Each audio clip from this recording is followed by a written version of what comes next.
संगणकाच्या इतिहासावर आणि त्याच्या पिढ्यानपिढ्या झालेल्या प्रवासावर आज आपण एक सखोल चर्चा करणार आहोत.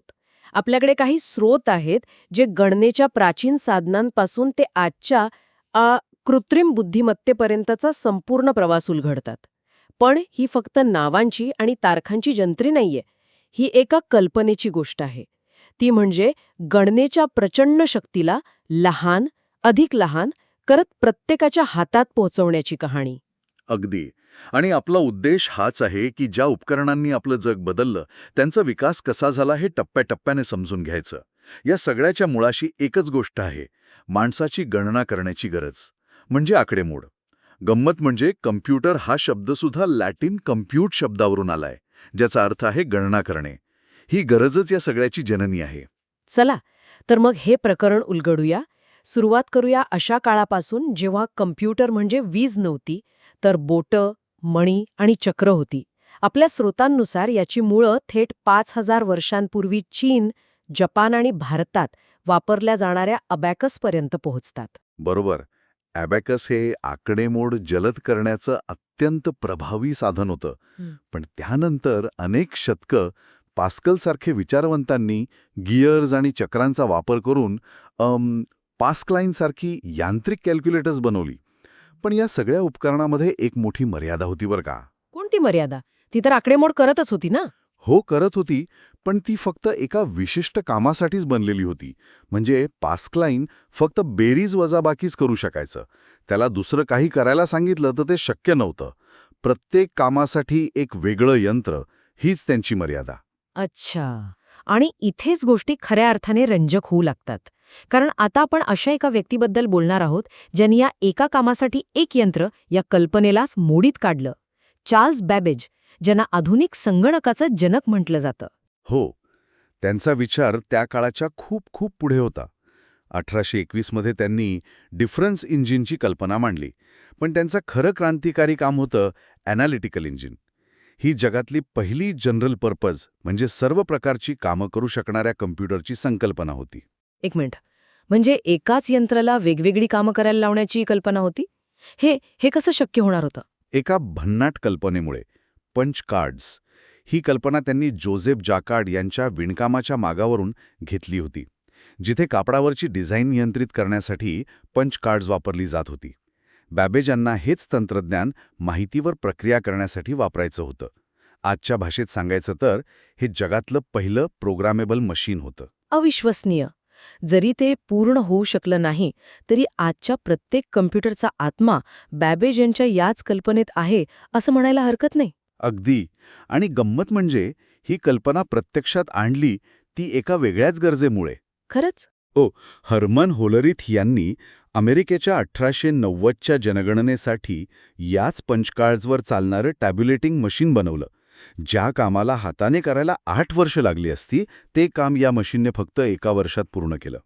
आणि याच यशातून पुढे एका कंपनीचा जन्म झाला, जी आजही तंत्रज्ञान क्षेत्रात अग्रणी आहे. International business machine, IBM. बरोबर, IBM. म्हणजे एका जनगणनेच्या गरजेतून IBM सारखी कंपनी जन्माला आली. पण गिअर्स आणि चक्रांची एक मर्यादा होती. वेग वाढवायचा तर यंत्र आणखी गुंतागुंतीचं आणि मोठं होत गेलं. यातून बाहेर पडण्याचा मार्ग काय होता? उत्तर होतं वीज. इथूनच आपण यांत्रिक युगातून इलेक्ट्रॉनिक युगात प्रवेश करतो. 1936 मध्ये जर्मन अभियंता कॉन्रॅड झूस यांनी जगातला पहिला डिजिटल संगणक बनवला, ज्यात टेलिफोन रिले वापरले होते. पण खरी क्रांती झाली 1943 नंतर, जेव्हा संगणकात व्हॅक्यूम ट्यूब्स वापरात आले. हीच संगणकाची पहिली पिढी 1942 ते 1954. पण हे व्हॅक्यूम ट्यूब्स म्हणजे नक्की काय? सोप्या भाषेत सांगायचं तर काचेचे बल्ब जे विजेचं प्रवाह नियंत्रित करायचे. आणि गंमत म्हणजे याच व्हॅक्यूम ट्यूब्समुळे पहिल्यांदाच गणिती प्रक्रिया विजेच्या वेगाने होऊ लागली. गिअर्स आणि लिव्हर्सच्या भौतिक मर्यादा तुटल्या होत्या. ही एक मोठी वैचारिक झेप होती, पण त्याची किंमत होती प्रचंड आकार आणि अविश्वसनीय उष्णता. म्हणजे एका साध्या गणनेसाठी अक्षरशः अख्खी खोली लागायची.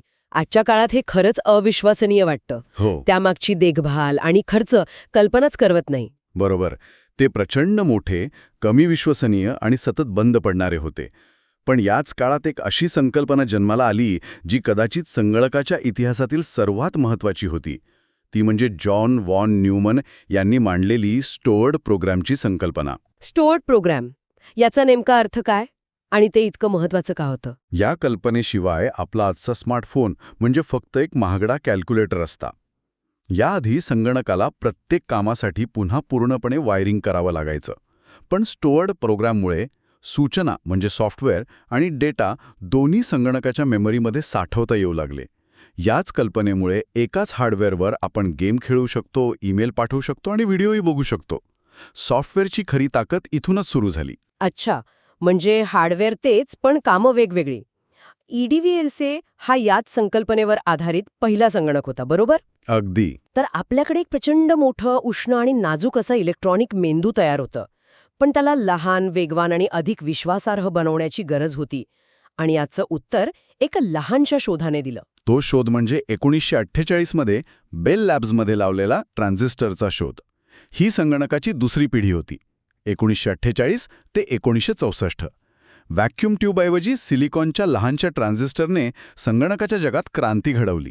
एका ट्रान्झिस्टरने 40 व्हॅक्यूम ट्यूबचं काम केलं, तेही खूप कमी विजेवर आणि कमी उष्णतेसह.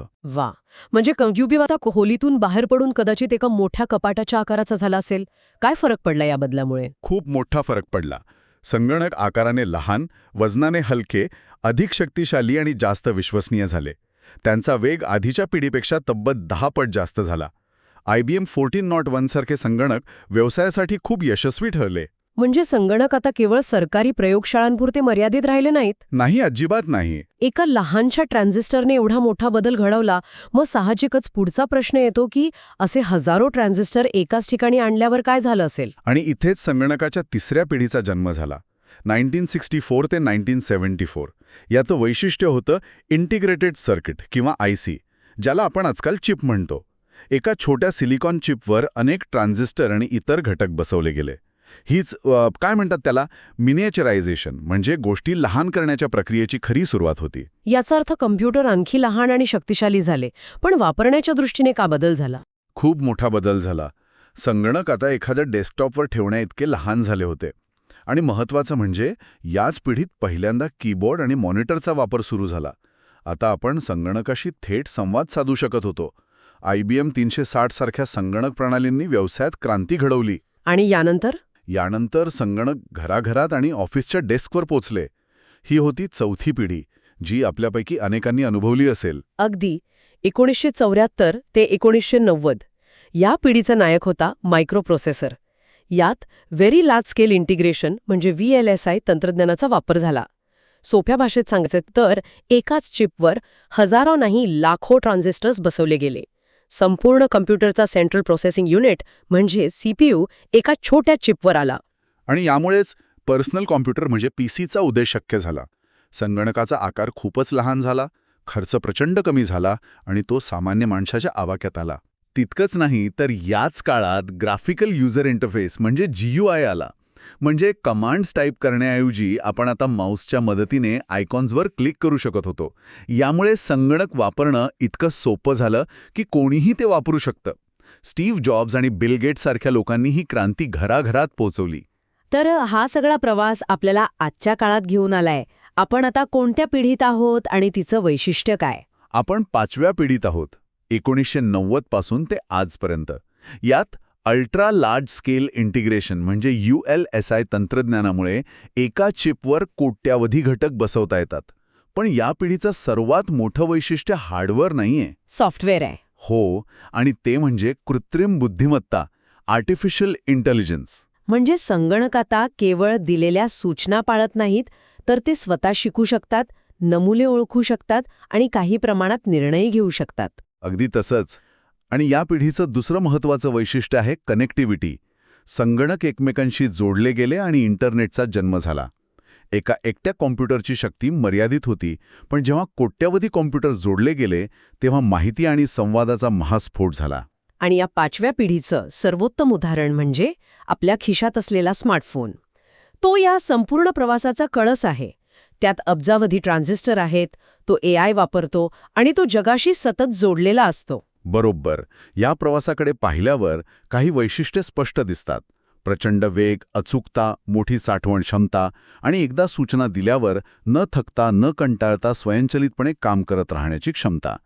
प्रत्येक पिढीने ही वैशिष्ट्ये अनेक पटींनी वाढवली. तर आज आपण अबॅकसच्या मण्यांपासून ते आपल्या स्मार्टफोनमधील कृत्रिम बुद्धिमत्तेपर्यंतचा संगणकाचा हा अद्भुत प्रवास पाहिला. एका खोली एवढ्या मोठ्या यंत्रापासून ते आपल्या हाताच्या तळव्यावर मावणाऱ्या सुपरकॉम्प्युटरपर्यंतची ही अविश्वसनीय कहाणी आहे. यात लक्षात घेण्यासारखी गोष्ट ही आहे की प्रत्येक पिढीतील बदल हा आधीच्या तंत्रज्ञानाला लहान, वेगवान, स्वस्त आणि अधिक शक्तिशाली बनवण्यामुळे झाला. व्हॅक्यूम ट्यूबने रिलेची जागा घेतली, ट्रान्झिस्टरने व्हॅक्यूम ट्यूबची आणि इंटिग्रेटेड सर्किटने हजारो ट्रान्झिस्टरची जागा घेतली. प्रत्येक टप्प्यावर गणनेची शक्ती सर्वसामान्यांच्या अधिक जवळ येत गेली. बरोबर. या स्रोतांनी आपल्याला हार्डवेअरचा विकास तर दाखवलाच, पण जाता जाता एक विचार करण्यासारखा प्रश्न मागे ठेवला आहे. जशी ही गणनेची शक्ती एका खोलीतून लहान होत आपल्या तळहातावर आली, तसं माहितीसोबतचं आपलं नातं कसं बदलत गेलं.